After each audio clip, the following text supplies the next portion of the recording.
Before I get started, I'd like to kindly ask that you hit the like button and please subscribe to the channel for more content just like this. All I'm offering is the truth, nothing more.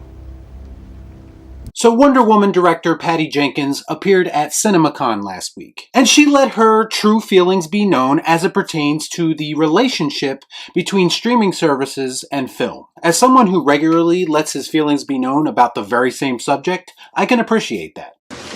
I like it a lot. She proclaimed that all films being put out on streaming services look like fake movies to her. She went on to say, I don't hear about them, I don't read about them, and that it's not working as a model for establishing legendary greatness. Now, a lot of people took issue with her comments. And I will admit that her most recent film, Wonder Woman 1984, was probably mediocre at best and probably isn't helping her case much. But she talked about how that movie wasn't designed to be released on streaming services and how it doesn't really play the same way if you watch it in that manner.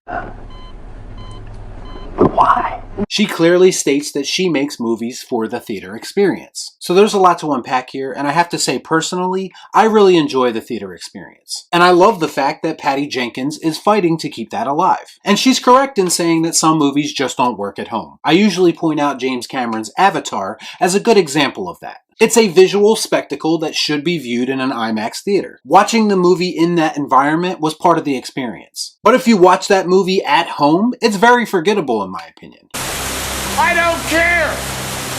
Now, a lot of people were giving Patty Jenkins shit this week, and that usually happens when you step out of line and start to think for yourself. And in typical Real Shift fashion, I'm here to offer a different perspective. Damn right, that's the only way I work, Cap. First and foremost, I just want to say that I don't think Wonder Woman 1984 would have been helped if I watched it in the movie theater. Sometimes a movie is just not good, and there's nothing you can do to get around that. And I honestly didn't even hate the movie as much as some people, but I do recognize it has a lot of flaws. I think the most interesting part about all this is when she mentions how the streaming model isn't working as a way of establishing greatness. And I've talked about this for years, how most streaming exclusive movies usually aren't very good. A big reason for that is that companies like Netflix seem to just greenlight everything, just so they have enough content to justify a subscription fee. Our impulses are being redirected. We are living in an artificially induced state of consciousness that resembles sleep.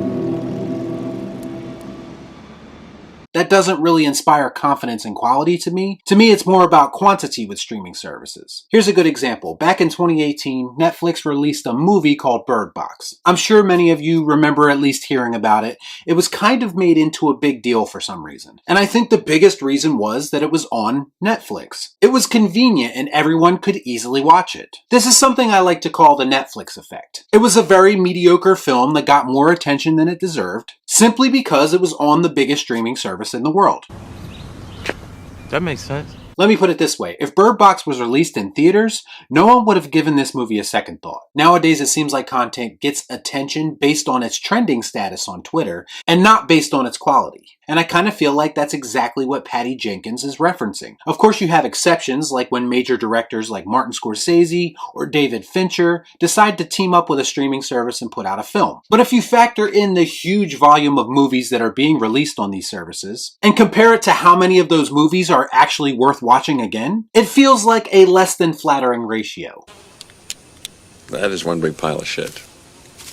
Now, there is a place for streaming services, because for all intents and purposes, it is the future. But that doesn't mean that movie theaters have to go away either. I guess what I'm saying is, why can't you have both? To me, a successful plan would involve getting rid of the simultaneous release, because this year has proven that that doesn't always work. There should be content exclusive to streaming, and there should be content exclusive to movie theaters, just like it was pre-pandemic. I think the key is to put the right movies in the right situations. I think the biggest thing that movies need in general is smaller budgets. And just look at the success of Joker if you think I'm wrong. Get what you fucking deserve! To me, movies have become too reliant on spectacle and big budget effects. I think making films with smaller budgets, who focus on telling a good story first and foremost, will solve all of Hollywood's problems. Now, of course, they won't do that because it doesn't seem like they're creative enough to come up with those stories. It's much easier for them to rehash old ideas and put a shiny new paint job on them. Fuck me, right? But if the financial troubles continue, I would think that smaller budget movies would be a good way to combat that. Hollywood needs to go back to basics because they've overexposed the idea of the big budget blockbuster. So much so that I believe that most films just don't resonate the way they used to. They come off feeling very manufactured and uninspired. Everyone wants to shit on Patty Jenkins, but there's some truth in what she was saying. There's a reason that Patty Jenkins, Quentin Tarantino, Martin Scorsese are all advocating for the theater experience. Because it's an important part of properly absorbing a film. You can't get the full effect and be lost in a story if you're distracted by everything and everyone in your home. I think a big part of making movies memorable again involves how people consume them. Yeah, good, nice, thrilled, exciting.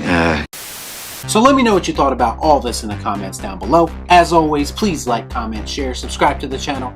Hit that bell for notifications, and I'll see you next time right here on Real Shift. Thanks for watching. Peace out. Y'all be cool. Shut up.